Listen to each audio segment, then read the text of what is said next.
안녕하세요. 자작살롱의 마담 자작입니다. 유튜브 벌써 세 번째 방송인데요. 어설프기 짝이 없지만 앞으로 일치월장하겠으니 많이 기대해 주시기 바랍니다. 2020년의 포근한 정월입니다. 올해는 경자년인데요. 하얀 쥐띠해입니다. 세상의 모든 실험쥐들에게 조의를 표한다고 하면 너무 섬뜩하려나요?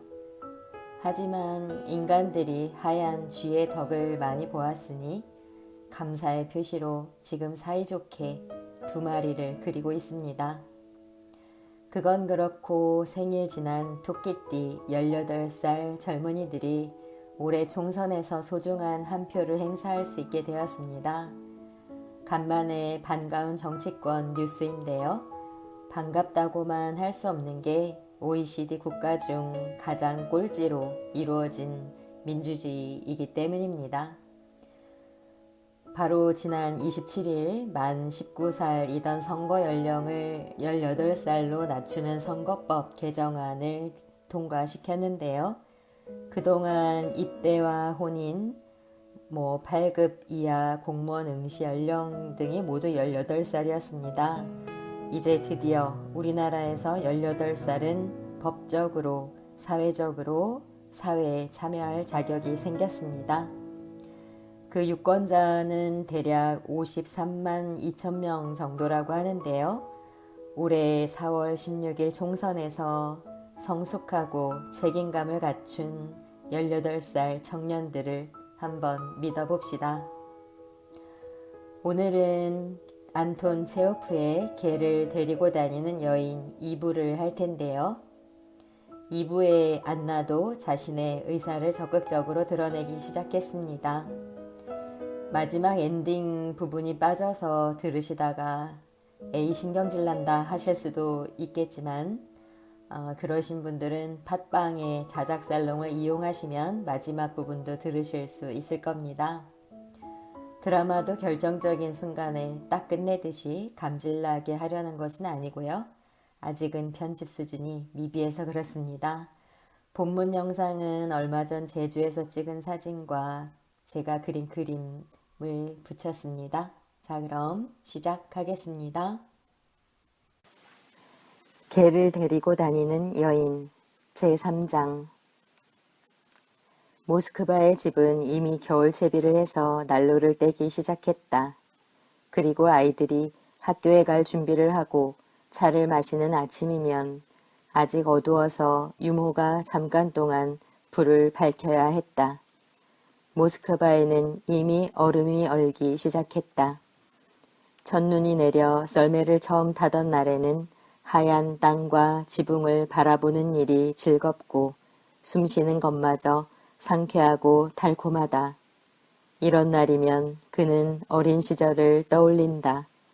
겨울을 맞아 하얗게 된 보리수 나무와 자작나무 고목은 사이프러스나 종려나무보다 더 푸근하고 친근해 그 옆에 있으면 산과 바다가 생각나지 않았다. 기분 좋게 추운 어느 날 모스크바로 돌아온 구로프가 털 외투를 입고 따뜻한 장갑을 끼고 페트로프카 거리를 걸으며 토요일 저녁 종소리를 한가롭게 듣고 있었다. 그에게 얼마 전에 여행과 그곳에서 머물던 장소들에 대한 기억은 이미 사라져 버린 듯했다. 그는 금세 모스크바 생활에 젖어들어 하루에 3종류의 신문을 탐욕스럽게 읽으면서도 모스크바 신문은 보지 않는 게 원칙이라고 말하고 다녔다. 레스토랑, 클럽, 초대 만찬, 기념식에 마음이 끌렸고 자기 집에 유명한 변호사들과 예술가들이 방문한다거나 의사클럽에서 교수와 카드놀이를 한다는 걸 은근히 우쭐거리고 다녔다. 이제 한 달쯤 지나면 안나 세르게예브나도 그의 기억에서 희미해져 아주 가끔 다른 사람들처럼 측은한 미소를 띠고 꿈에 나타날 거라고 그는 생각했다. 그러나 한 달이 지나고 겨울도 깊었건만 그의 기억 속에 안나 세르게예브나는 마치 어제 헤어진 것처럼 또렷이 떠올랐다. 오히려 기억은 더 생생해졌다. 그의 서재에서 아이들의 목소리가 저녁의 정적을 가르고 들릴 때, 레스토랑에서 노래나 오르간 연주를 들을 때, 벽난로에서 눈보라치는 소리가 윙윙거릴 때, 그럴 때마다 그의 기억 속에 있던 모든 것들이 되살아났다. 방파제에 갔던 일과 새벽 안개 속의 산과 페오도시아에서 온 여객선과 입맞춤. 그는 한참이나 방 안을 서성거리며 그녀를 떠올리고 미소 짓곤 했다. 그러나 회상은 곧 공상으로 바뀌어 과거의 일이 상상 속에서 미래의 일로 혼동되곤 하였다. 안나 세르게예브나가 꿈에 나타나는 게 아니라 그림자처럼 어디든 그를 따라다녔고 사로잡았다. 눈을 감으면 그녀가 그의 앞에 생생하게 보였다. 이전보다 더 아름다웠고 젊었으며 사랑스러웠다. 그 자신도 얄타에서 머무를 때보다 더 멋진 듯했다. 그녀는 밤마다 책장에서, 벽난로에서, 방 안 한 구석에서 그를 바라보았고 그는 그녀의 숨소리와 부드러운 옷자락 소리를 들었다. 그는 거리에서 여자들을 쳐다보며 그녀를 닮은 여자가 없나 찾곤 하였다. 그러다 그는 누군가에게 자신의 추억을 털어놓고 싶어서 견딜 수가 없었다. 그 일을 집안에서 말할 수는 없는 일이었다. 이웃 주민들에게 이야기할 수도 없고 그렇다고 은행에 그럴 만한 상대가 있는 것도 아니었다. 그런데 도대체 무엇을 말한단 말인가? 그가 그녀를 사랑한 거였나? 과연 그와 안나 세르게예브나 사이에 뭔가 아름다운 것, 시적인 것, 아니면 유익하거나 순수하게 관심을 끌만한 무엇이 있기나 했나? 그는 어쩔 수 없이 사랑과 여자에 관한 막연한 이야기를 했지만 누구도 그의 속뜻을 알아채지 못했다. 다만 그의 아내만이 짙은 눈썹을 실룩거리며 이렇게 말했다. 지밋들이 당신에게는 멋쟁이 역할이 어울리지 않아요. 어느 날 밤 의사클럽에서 카드놀이를 함께했던 관리와 밖으로 나오던 그는 참다 못해 이렇게 말했다. 아시겠어요? 나는 얄타에서 아주 매력적인 여성과 사귀었단 말입니다. 그 관리는 썰매를 타고 출발하려다가 갑자기 뒤돌아보며 그의 이름을 불렀다. 드미트리 드미트리치 구로프. 네? 조금 전에 당신이 한 말이 옳았소. 그 절갑상어는 냄새가 아주 고약했어. 이 평범한 말은 갑자기 구로프를 짜증나게 했다. 순간 모욕적이고 불결하게 느껴졌다. 얼마나 야만적인 습관들이며 야만적인 사람들인가. 정말 의미 없는 매일 밤이고 흥미도 가치도 없는 나날이다. 미친 듯한 카드놀이, 폭식, 폭음, 끝없이 이어지는 시시한 이야기들, 쓸데없는 일과 시시한 대화로 좋은 시간과 정력을 빼앗기고 결국 남는 것은 꼬리도 날개도 잘린 삶, 실없는 농담뿐이다. 정신병원이나 감옥에 갇힌 듯 벗어날 수도 도망칠 수도 없다. 그날 밤 구로프는 화가 나 한숨도 못 자고 말았다. 다음날 그는 하루 종일 머리가 아팠다. 이후 밤마다 그는 잠을 이루지 못해 침대에 걸터 앉아서 생각에 잠기거나 방 안을 서성거리는 일이 많아졌다. 아이들도 귀찮았고 은행 일도 싫었고 아무 데도 가고 싶지 않았고 아무 말도 하고 싶지 않았다. 12월에 휴가가 주어지자 그는 또다시 여행 갈 준비를 했다. 아내에게는 한 청년의 취직자리 때문에 페테르부르크에 갈 일이 생겼다고 말하고 SC로 떠났다. 그 자신도 정작 무슨 일 때문에 SC로 떠나는지 알 수 없었다. 그저 안나 세르게예브나를 보고 싶었고 가능하다면 만나 아무 얘기라도 하고 싶었다. 그로프는 오전 중에 SC에 도착했다. 그는 시내 호텔의 가장 좋은 방에 들었다. 바닥에는 회색 군복천이 깔려 있었고 탁자에는 잉크 스탠드가 먼지로 인해 회색빛을 띤 채 놓여 있었다. 잉크 스탠드에 장식된 말탄 기수의 상은 목이 떨어져 나간 채 모자를 든 손을 지켜들고 있었다.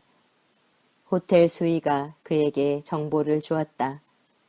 본 디데리츠는 호텔에서 멀지 않은 스타로 콘차르나야 거리에 있는 부유하고 호화로운 저택에서 살고 있으며 마차도 가지고 있고 이 도시에서 그를 모르는 사람은 아무도 없다는 것이었다. 호텔 수인은 그 사람 이름을 이렇게 발음했다. 드리디리츠. 그로프는 서두르지 않고 스타로 곤차르나야 거리로 그 집을 찾아갔다.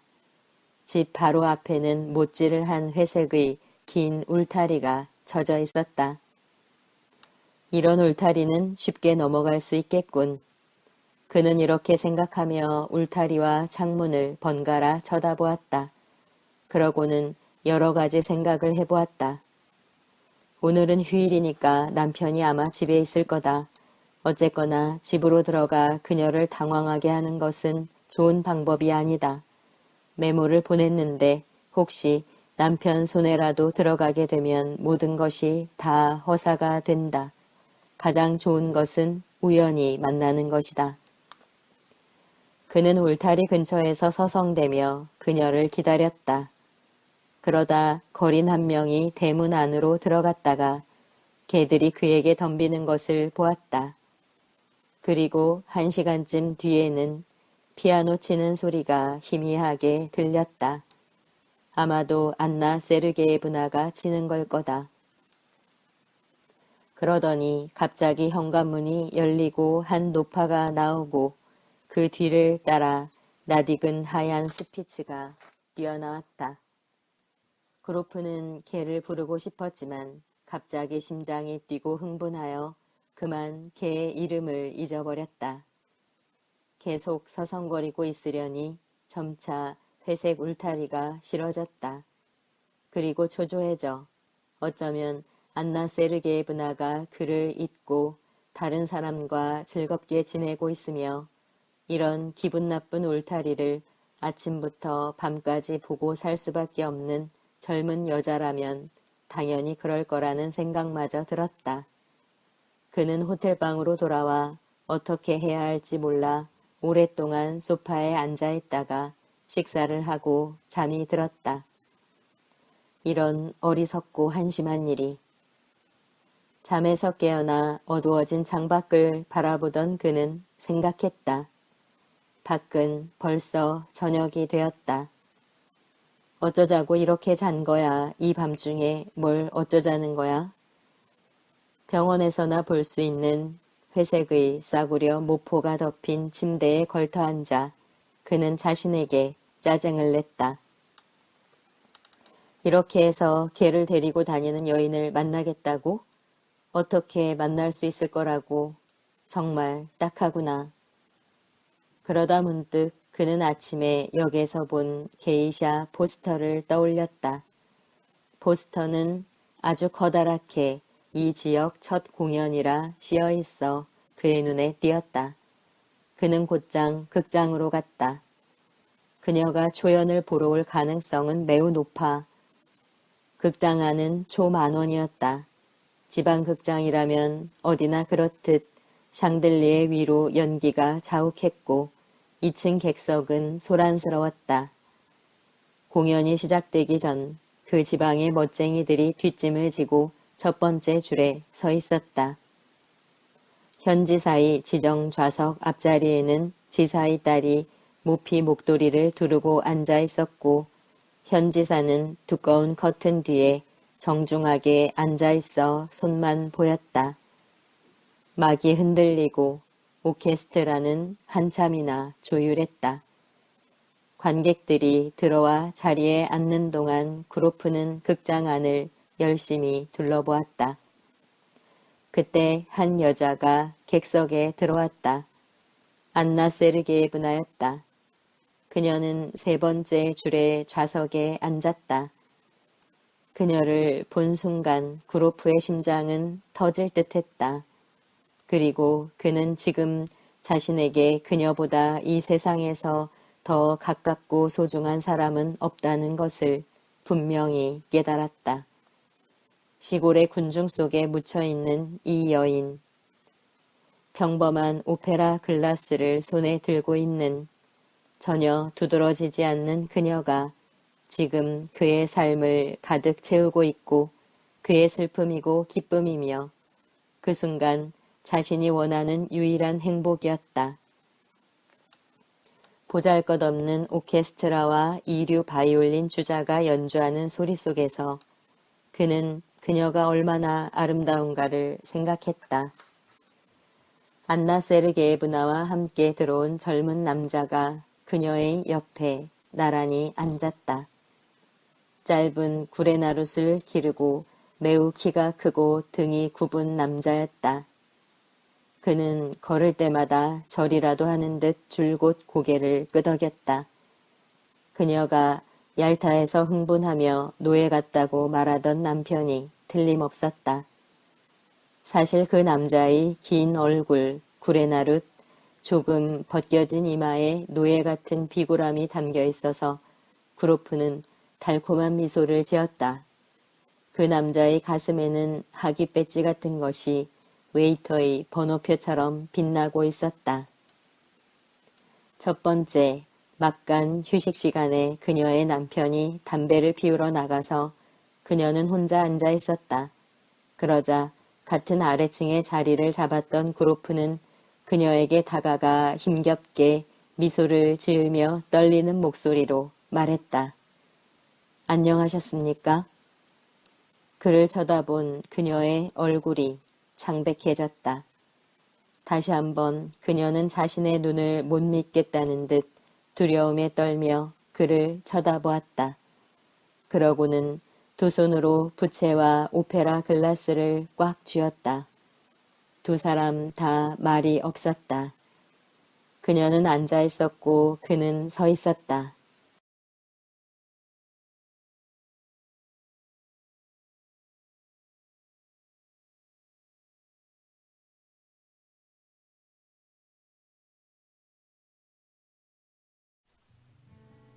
네, 잘 들으셨습니까?